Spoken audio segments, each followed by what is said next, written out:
Alright, what up YouTube? Chris is So Pro here, coming at you with my almost final updated Inzektor deck list for the North American World Championship qualifier. Try saying that 5 times fast. I haven't yet. Let me know if it's a tongue twister down in the comments. But I'm going to be going over main, side, and extra. I needed to re-sleeve the deck, and I figured why not just show everyone what all I've done with the deck. So 3 Veilers, because I hate other Inzektors and effects. And they're like really easy to side out if you don't need them.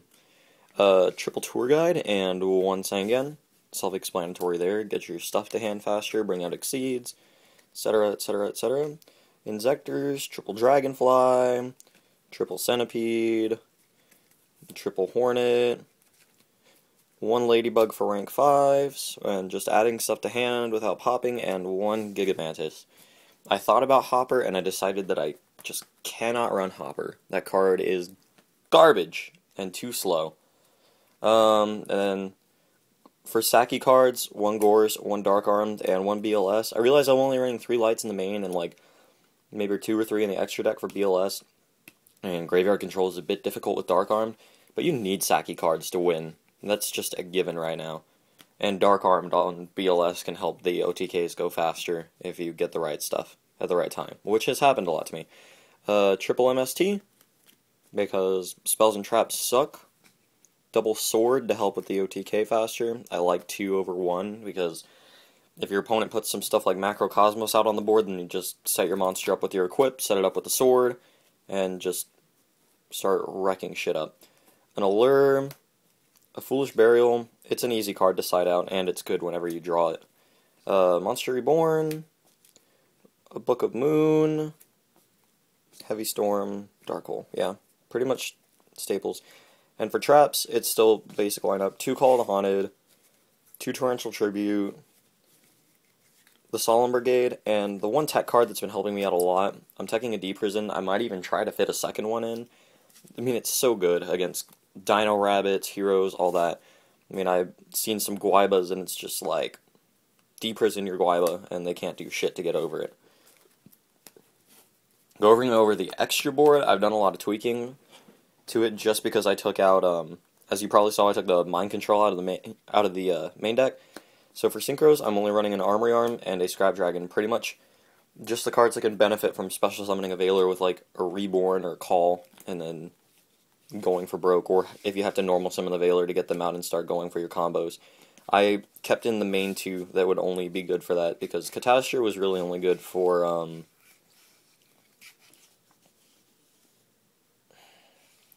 Catastrophe was really only amazing for the Mind Control. But to be honest, I might even take the Scrap Dragon out for Stardust when I think about it, just because I almost never bring out the Scrap Dragon, and Stardust just seems like it would be a better card in more situations.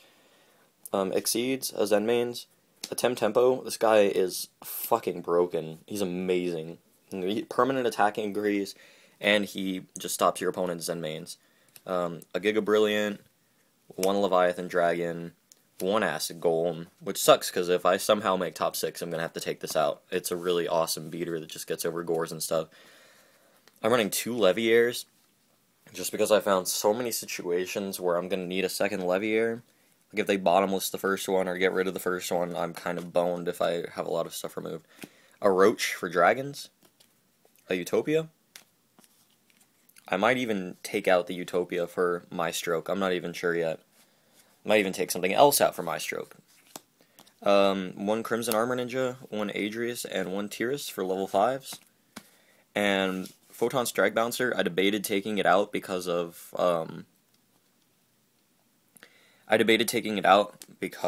I took out, the Mind Control. Just because of dragons, you could take control of their level 6 stuff, their Sorks, their, Light Pulsars. But to be completely honest, it's really good. I mean, if you're OTKing, if you're really afraid of Gores, you have the option of going into it. And it's a really good card. And even if they don't Gores you, and somehow you don't OTK them, you can still stop one of their effects. And chances are, they'll have close to 1,000 life points, if not 1,000 or under, after you do your shenanigans. Side deck, Double Max C, just because I'm seeing a rise in popularity of windups, I'm actually kind of worried about them, because first turn loops are really annoying. So we go game 3 and side in the Max Cs. Double Raikou for stuff like Dino Rabbit and stuff that I can't side in the deep fissures on, but at the same time that Veilers would be amazing against. And then they just help you mill your stuff, and you have the option of keeping the BLS in. Triple Messenger of Peace, just because you can stall your opponent out. Like if they're running Chaos Dragons, if they're running Dark Worlds, you can stall them out just long enough to stop your opponent. Double Dimensional Fissure, just because Dimensional Fissure can stop pretty much anything except for your OTK, because all your Inzektors are spells and traps and stuff. This is still another debate. Double Dust Tornado. I was trying out Decree last night, and it just wasn't working. I only lost in tournament last night was to a Dark World player. I played him in round 4 and in top 8. And I lost him both times because of fucking skill drain. I was siding Decrees, but once Decree gets off the board, there's just not a lot you can do. So Dust Tornado, I'm hoping will solve that problem, and also it'll help solve the problem with Gates. Double Threatening Roar, going in combo with the messengers. Like if you have one of these set with a messenger, you're set not to get OTK'd, like guaranteed. If they heavy, you're just like, oh, Chain Threatening Roar. And if they MST, you just go like, oh, okay. If they try to OTK you at the end of the main phase, flip Threatening Roar. And I'm still kind of iffy about bottomlesses. I really haven't sided them in a lot against decks, because with this side deck that I've built, I find myself siding 9 to 11 cards against almost every deck. So it just gets really confusing, and you have to start wondering to a point if you have too much and what you're going to do with your engine and such like that.